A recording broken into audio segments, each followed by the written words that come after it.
Salut tout le monde, c'est Maxel FCB, le débrief de Côte d'Ivoire contre Burkina Faso, c'est maintenant. Ok les mecs, on se retrouve pour débriefer ce Côte d'Ivoire contre Burkina Faso. Huitième finale de la CAN, dernier huitième qui nous accueille pour cette CAN. 3-0, victoire claire, nette et précise de la Côte d'Ivoire face au Burkina ici. Voilà, donc il fallait des matchs comme ça, hein, il y en a eu pas mal. Mais une victoire, vraiment, l'autre fois où j'ai vu ça, où vraiment c'était sans appel, c'était le Nigeria. Le Nigeria, ils ont tapé 4-0 et c'était contre qui? C'était... À chaque fois, je me souviens plus bien du nom. Le Mozambique. Mais ici, la Côte d'Ivoire tape le Burkina 3-0. Ça aurait pu aussi être 4-0, comme ça aurait pu être plus. Et le Burkina n'est pas une équipe ridicule. Le Mozambique, je dis pas qu'ils sont ridicules, mais ça se voyait vraiment que le football, ils pouvaient proposer aucun football. Vraiment, le match n'était pas égalitaire contre le Nigeria. Alors qu'ici, le Burkina a quand même essayé de proposer du football, mais s'est fait vraiment effacer, s'est fait vraiment envahir par les assauts de la Côte d'Ivoire. On peut aller revoir vite fait le parcours du Burkina Faso, les derniers matchs. Donc voilà, il y a ce 3-0 cru contre la Côte d'Ivoire. Ils ont gagné 2-0 contre le Soudan. Le Soudan qui a fait peiner le Sénégal, on le rappelle. Ils ont perdu 1-0 contre l'Algérie. À la fin, je crois, dans ce match-là. Ah non, but de penalty de Marez. Voilà, c'était un vieux penalty, voilà. Je me souviens un peu vite fait. Et ils ont gagné 2-1 face à la Guinée-Équato. Donc c'est une équipe qui sort avec 6 points de ses poules. C'est totalement respectable. Perdre face à l'Algérie, qui est censé être le top 1 de la poule, le siège 1 de la poule, et en plus c'est grâce à un penalty. Donc il y a vraiment du respect, un minimum de respect à mettre sur cette équipe. Aujourd'hui, ils se font castagner totalement par la Côte d'Ivoire. Victoire 3-0 des éléphants. Pas grand chose à dire. Les attaquants, là, les ailiers, là, Diomandé et Ahmad se sont régalés. Les deux ont marqué. On est sur une leçon de A à Z. Que dire de plus? Franchement, des fois, quand c'est clair, c'est clair. Bon, on va quand même essayer d'un peu rentrer dans les détails. Du coup, on a une composition où. Attends, Unai n'a pas commencé? Il est où lui? Inao, je suis à ouf, je dis Unai. Ça, c'est côté Maroc. Mais vraiment, il est rentré quand Inao? Parce que moi, je suis là pour parler d'Inao. Vraiment, ça, c'est un mec sérieux. T'as Touré qui est rentré à la 42. Inao, il est où? Attends, est-ce que je regarde même du bon côté? Je regardais même pas du bon côté. Comme c'est les mêmes noms de famille. Tac, tac, tac. Inao, non. Inao est sorti à la 80. Ah, ok, il s'appelle Oulal. Oulal. Ah, c'est pour ça. Je savais pas c'était qui. Je me dis c'est qui Oulal. Mais c'est bien lui. Inao, non, un bon petit, hein. Cliquons un peu sur le profil. 19 ans. Je crois qu'il doit jouer en Suisse, ça. C'est où ça? Turquie, ok, il joue en Turquie. Les gars, ce petit, très très fort.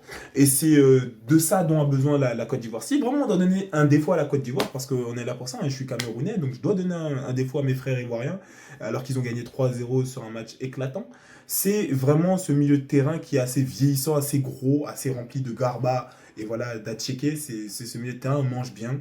Et voilà, Sangaré, Kessié et d'habitude notre ami Sekou Fofana, c'est un milieu de terrain qui, à haut niveau, donc à la Coupe du Monde, doit pour moi être remodelé, doit être touché.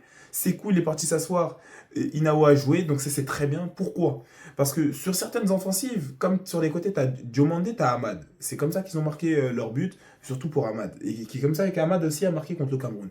C'est des mecs qui vont aller vers l'avant, vont pas se précipiter, mais vont foncer vers l'avant. Toi, tu es un milieu de l'ancienne génération, où tu es un milieu justement, en fait, tu es juste un milieu gros. Pour moi, c'est des gros, hein. Je suis désolé, mes frères ivoiriens. Et tu freines le jeu au lieu de pousser un peu ta balle et trouver la passe qui va leur permettre d'exceller, de eux bien jouer, de eux de bien se montrer. Donc ça veut dire, des fois, ça fait chier. Ces mecs-là, ils ont faim. Ces mecs-là, Diomandé et Ahmad, deux jeunes, Diomandé à quel âge? 19 ans aussi, Leipzig.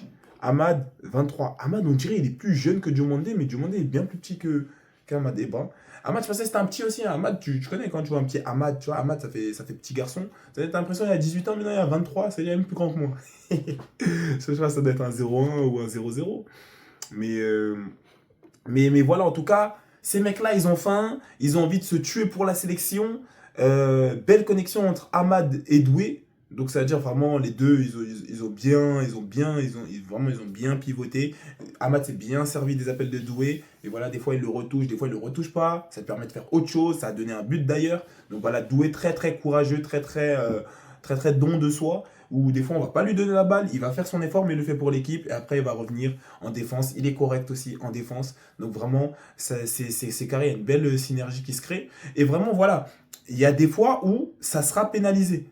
Là, aujourd'hui, vous étiez largement au-dessus de l'adversaire. Et même si l'adversaire a essayé de poser son jeu, ils n'ont pas réussi. Ils jouent un 5-4-1. Et des fois, en fait, la Côte d'Ivoire est tellement portée vers l'attaque que des fois, tu vois des trucs où la Côte d'Ivoire en 4 contre 3, en 3 contre 2, en 1 contre 1. Le dernier but, c'est ça, c'est un but où. Non, le dernier but, vas-y, il a couru tout seul. Le dernier but, j'ai même pas envie d'en parler, c'est un but vraiment, il est trop rigolo.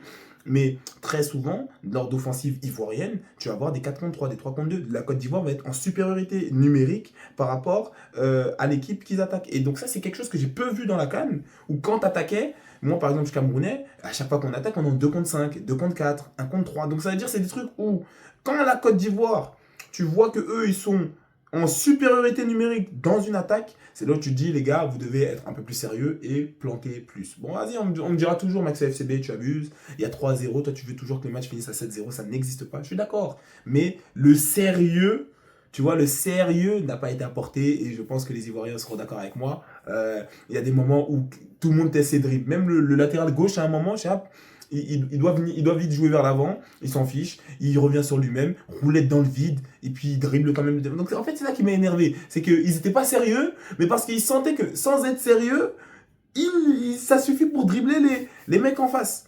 Aujourd'hui, vraiment, c'est un lavage. C'est un lavage qui s'est passé. Et même sans être sérieux, tu vois, ils ont marqué 1-2-0. Plus aucun sérieux, tout le monde qui s'en fiche. Alors que, à des moments, le Burkina allait leur rappeler que, attention, considérez-nous. Mais je ne sais même pas si le Burkina a cadré une frappe. On va aller voir ça tout de suite. Burkina, 8 tirs, 0 occasion de but franche. Et dans les tirs cadrés, 2 tirs cadrés. 0,41 XG quand même attendu. Ça va, c'est plus qu'au match d'avant, là, le match du Congo. Mais voilà, ils n'ont pas du tout été dangereux. 58-42% de possession pour la Côte d'Ivoire. Quand eux ne veulent même pas le ballon, ils veulent jouer en contre-attaque, ils veulent jouer en transition. 2,2 buts attendus. 2,02 par contre d'XG produit par la Côte d'Ivoire. 21 tirs, 3 occasions de but franches. Et du coup, on est sur une grosse occasion manquée. Je pense que c'est l'occasion à un moment, il la rattrape. Après, je sais pas s'il veut faire la passe ou ils s'entendent pas bien. Et après, je crois que ça se tire dessus et voilà. Mais l'arbitre aussi un peu. L'arbitre a bien arbitré sur le premier but de la Côte d'Ivoire parce que beaucoup pourraient dire il y a faute. Non, il a gainé, il a récupéré la possession du ballon, il a donné à Ahmad. Ahmad qui fait son gribouillis. Vraiment, il les a gribouillés et il marque son but. Donc là, c'était bien géré de leur part.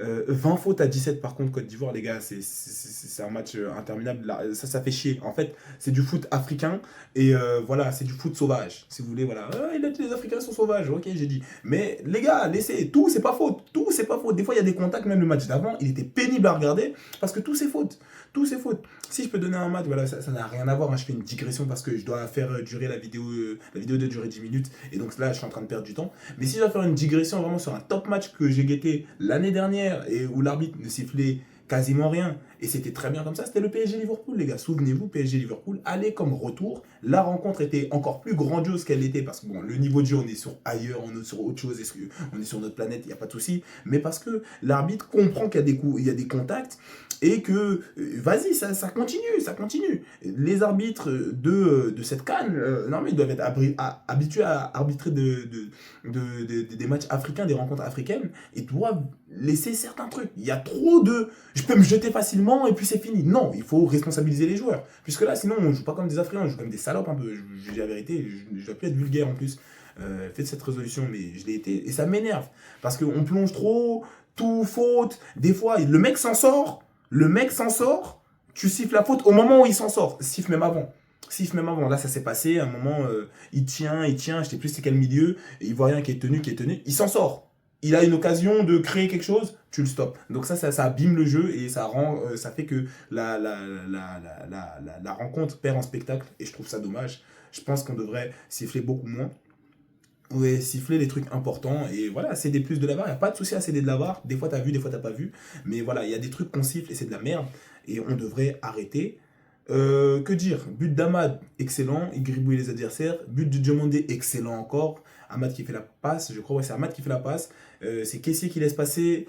Ou c'est un autre milieu. Et Diomandé qui vient finir. Il tire à gauche. Le gardien se met à genoux. J'étais mort de rire. But de Touré à la fin. Il prend la balle. En fait, t'as même pas l'impression que c'est réel. Il prend la balle et le mec du Burkina, je sais plus c'était qui, est fatigué. Et donc t'as Touré qui court comme un gros camion. Et il court, il court, il court. Et il court même pas vite. En fait, ça qui m'a énervé. C'est que d'abord, il a poussé la balle. Et le mec du Burkina, il pouvait, mais il a dit, ah, je le sens plus. Et il court, il court, il court. Le mec du Burkina, il pique dans l'axe. Tu vas où? Ton duel, il est là. Il y avait déjà un autre mec dans l'axe. Le mec du Burkina, il pique dans l'axe. Et vas-y, Touré, il continue, il continue, il continue. Il arrive surface, il dit, mais vas-y, grand, vas-y comme un grand. Pouf, frappe enroulée, but. Premier poteau, voilà. 3-0, c'est bon, on est sur le score qui te donne 5 étoiles. C'est parfait pour eux. Côte d'Ivoire qui passe. Rien à dire de plus. Leçon de A à Z. Bien joué à eux, bien joué aux frères ivoiriens. Et voilà, Burkina, vous pouvez aller vous reposer. Voilà, huitième, c'est pas mal. C'est des équipes qui commencent à sortir un peu des poules. C'est très bien, c'est des choses louables, tu vois. Quand tu vois la Tanzanie, le Soudan sont sortis des poules, le Mali qui va accéder au quart de finale, le Mozambique qui sort aussi des poules, tu vois, des équipes comme ça, on peut que les féliciter pour moi. C'est ça vraiment qu'on doit retenir. Voilà, félicitations à ces équipes qu'on n'attend pas forcément, bon, le Burkina un peu moins, mais qu'on n'attend pas forcément en dehors, en huitième, et voilà, qui sortent. Et puis tu as des pays comme le Gabon et la Tunisie qui vont rentrer chez eux, tu vois, par exemple. Et le Congo aussi. Le Congo aussi. Les frères congolais, on est ensemble. Mais non, en tout cas, les gars, grosse prestation des Ivoiriens. Et voilà, pour ces quarts de finale, du coup, on aura droit à quoi? Pour ces quarts de finale, du coup, voilà, Mali-Sénégal, Égypte-Côte d'Ivoire, ça sera déjà un peu plus relevé, Algérie-Nigeria et Cameroun-Maroc, voilà. La Côte d'Ivoire peut totalement aller menacer l'Égypte. Et voilà, vraiment, mais en se comportant sérieusement, parce que cette fois-ci, défensivement, ça sera très costaud, et ça sera pas tous les amusements que vous avez fait à ce match-là, mais normalement, voilà. En tout cas, les gars, c'est tout pour ce petit débrief. Si vous avez kiffé, n'hésitez pas, comme d'habitude. Tu likes, tu partages, tu commentes, tu t'abonnes, tu donnes la force sur mon TikTok. Lien en description, comme d'habitude. Prenez soin de vous et des vôtres. Et à plus pour la prochaine vidéo.